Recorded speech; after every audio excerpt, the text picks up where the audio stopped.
Last বেঞ্চে বসা একদম পড়াশোনা না করা ছেলেটার সাথে ক্লাসের ফার্স্ট বয়ের বন্ধুত্বটা দেখে আমরা সবাই হাসাহাসি করতাম। অভিনব ছিল ক্লাসের ফার্স্ট বয়, যাকে বলে ব্রিলিয়ান্ট স্টুডেন্ট। আর সেই ছেলেটার ভালো বন্ধু ছিল বীরেন। বীরেন পড়াশোনায় ততটা ভালো ছিল না, কোনো রকমে টেনে টুনেই পাশ করতো।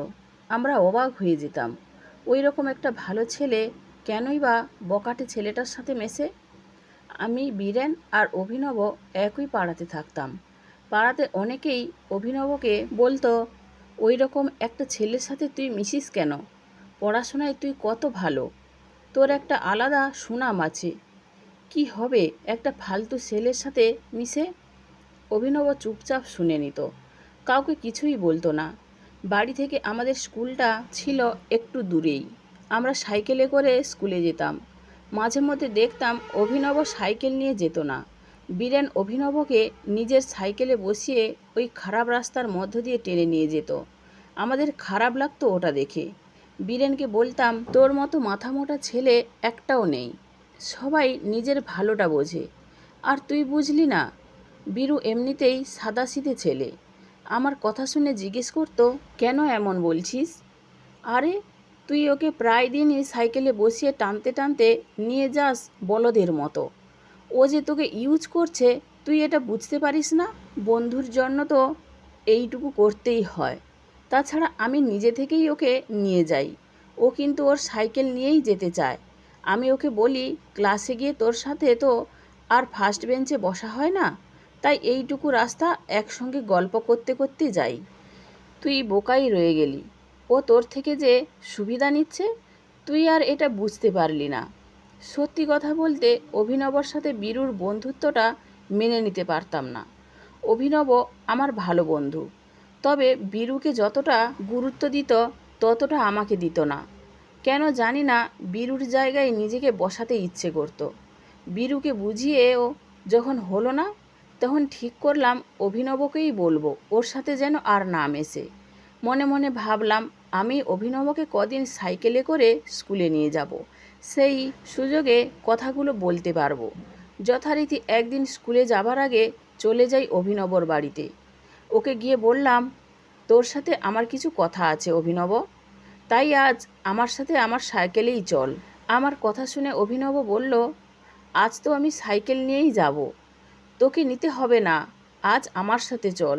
না রে, আজ আমাকে সাইকেল নিয়ে যেতেই হবে, কারণ বীরুর পায়ে কাল পেরেক ঢুকে গিয়েছিল, ও সাইকেল চালাতে পারবে না, পায়ে ব্যথা আছে, তাই আজ আমিই ওকে নিয়ে যাব। সেদিন অভিনবর কথা শুনে বুঝেছিলাম ওদের বন্ধুত্বটা অনেক বেশি গভীর। অভিনবকে সেদিন চিনলাম একটু অন্যভাবে। অভিনব সুবিধা নেওয়ার জন্য বীরুর সঙ্গে মেশে না, ও বীরুকে সত্যিই ভালোবাসে। মনে আছে, উচ্চ মাধ্যমিকের রেজাল্ট বের হবার পর বীরুকে খুব উল্লাস করতে দেখেছিলাম। নিজের রেজাল্ট খারাপ হয়েছে সেটা নিয়ে ওর দুঃখ নেই, অভিনব ভালো রেজাল্ট করেছে তাতেই ও খুশি। কত বড় মন হলে বন্ধুর সাফল্যে এতটা আনন্দ করা যায়। উচ্চ মাধ্যমিক দিয়ে অভিনব চলে গেল কলকাতায় ডাক্তারি পড়তে। বীরু পড়াশোনা ছেড়ে দিয়ে কাজে লেগে গেল। মাঝে মধ্যে অভিনব বাড়িতে আসলে বীরুর সাথে দেখা হতো। সেও আর কতটা সময়, আগের মতো তো আর হয় না। আমি বীরুকে বলতাম, কোথায় গেল রে তোর বন্ধু? তোকে ফেলে তো কলকাতায় চলে গেল, খুব তো তখন বন্ধু বন্ধু করতিস। বীরু বলতো, গ্রামে থাকলে কি আর ডাক্তারি পড়তে পারবে? আমাদের অভি ডাক্তার হবে, আমাদের গ্রামের সুনাম বাড়বে, এটা কি কম আনন্দের কথা? দেখবি একদিন এমন একটা কিছু করে দেখাবে, সেদিন অভির জন্য গর্ববোধ করবি। বোকা ছেলে, তুই আজও নিজের ভালোটা বুঝলি না। যাই হোক, বন্ধু ডাক্তার হয়ে গেলে তোকে মনে রাখবে তো? অভি আমাকে কথা দিয়েছে সারা জীবন মনে রাখবে, ওর মতো বন্ধুই হয় না। বীরুর কথাটা শুনে সেদিন হেসেছিলাম। তবে অভিনব এখন ডাক্তার, নর্থ বেঙ্গল মেডিকেল কলেজে আছে। অভিনব কলকাতায় ফ্ল্যাট কিনেছে, ওখানেই ওর বাবা মা থাকে। গ্রামের বাড়িতে কেউ থাকে না। বীরুও অল্প বয়সে বিয়ে করে নিয়েছে। বীরুর বিয়েতে অবশ্য অভিনব এসেও ছিল। তখন বুঝলাম ওদের বন্ধুত্বটা নষ্ট হয়ে যায়নি, সেই হৃদ্যতা আগের মতোই বজায় আছে। সময়ের সাথে সাথে কত কি বদলে যায়, মানুষের হাতে কিছু থাকে না, তবুও মেনে নিতে হয়। বীরুর বিয়ের 4 বছর পরের সে ঘটনা। বীরু ছোট্টখাটো একটা চাকরি করত, সামান্য বেতনে চলে যেত সংসার। বীরুর বাবা ছোটবেলাতেই মারা গিয়েছিল, মাও মারা গেল বছর দুয়েক আগে। তারপর এলো অতিমারি, লকডাউন হয়ে যাওয়ায় কাজটাই চলে গেল বীরুর। ঘরে বসে থাকলে তো আর পেট চলবে না, টাকা তো চাই। বাড়ির কাছাকাছি একটা নার্সিংহোমের সিকিউরিটি গার্ড হিসেবে কাজেও লেগেছিল। 1.5 মাস কাজ করার পর একদিন রাতে হঠাৎ জ্বর আসে। কোভিড টেস্ট করাতে রিপোর্ট পজিটিভ আসে। বীরু হসপিটালে ভর্তি হয়। তার 3 দিন পর বীরুর স্ত্রীও কোভিড পজিটিভ হয়। শ্বাসকষ্ট নিয়ে একই হাসপাতালে ভর্তি হয়। 5 দিন অন্তর বীরু আর বীরুর স্ত্রী দুজনেই মারা যায়। 2.5 বছরের বাচ্চাটিকে ফেলে রেখে বীরু চিরদিনের জন্য হারিয়ে গেল। এমন মর্মান্তিক খবর পেয়ে অভিনব বাবা মাকে নিয়ে ছুটে এসেছিল গ্রামে, কিন্তু বন্ধুকে শেষ দেখাটাও দেখতে পাইনি। অভিনবকে ভীষণভাবে কাঁদতে দেখেছিলাম সেদিন। বন্ধু হারানোর যন্ত্রণা সেই বোঝে যার জীবন থেকে হারায়। বীরুর চলে যাওয়াতে বড্ড মন খারাপ হয়েছিল। তবে হ্যাঁ, অভিনবর মতো বন্ধু পাওয়া আজকাল ভাগ্যের ব্যাপার। এমন মানবিকতা কজনের মধ্যে আর থাকে। বীরুকে যে সারা জীবন মনে রাখবে বলে কথা দিয়েছিল অভিনব, খুব মনে পড়ছিল বীরুর সেই কথাটা। অভিনবর জন্য গর্ববোধ করবি একদিন। সত্যিই অভিনব একজন ভালো মানুষ, বন্ধুত্বের মর্যাদা সে রেখেছে। ভাবতে পারিনি অভিনব এমন কাজ করবে। গ্রামের সবাই যখন কানাকানি করছিল এইটুকু বাচ্চাটার কি হবে, কেউ ওর দায়িত্ব নেবে? আহারে, মেয়েটার কপালটাই খারাপ।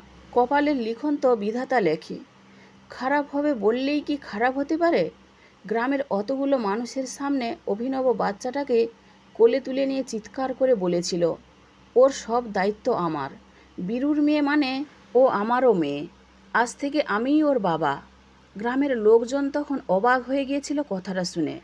অভিনবর মা তখন পাশে ছিল। ছেলের কথা শুনে মা বলেছিল, একদম ঠিক করেছিস বাবা, বীরু যে তোর সব থেকে ভালো বন্ধু ছিল। ওর মেয়েকে তুই মানুষ করবি। সেদিনের সেই অবদান ভুলি কি করে? বীরু যে অনেক বড় উপকার করে গেছে। বন্ধুর জন্য বন্ধু করবে না তো কে করবে? অভি, তোর মনে আছে তোর যেদিন বাইক অ্যাক্সিডেন্ট হয়েছিল? তোর অনেক রক্তের প্রয়োজন ছিল। সেদিন বীরু তার নিজের রক্ত দিয়ে জীবন বাঁচিয়েছিল তোর। তোর শরীরে আজও বীরুর রক্ত বইছে। আজ বীরু না থাক, বীরুর সব থেকে বড় উপহারটা তোর কাছে থাকবে। অভিনবর দু চোখে তখন জল। কাঁদতে কাঁদতে অভিনবকে বলতে শুনেছিলাম, ঠিকই বলেছ মা, বীরুর ঋণ আমি কখনোই শোধ করতে পারবো না। বীরুর সব থেকে বড় উপহার আজ আমার কাছে। বীরুর সঙ্গে যে আমার রক্তের সম্পর্ক। তারপর থেকে 2 বছর কেটে গেছে। বীরুর একমাত্র মেয়েকে মানুষ করছে অভিনব। বাচ্চাটি এখন অভিনবকেই বাবা বলে ডাকে।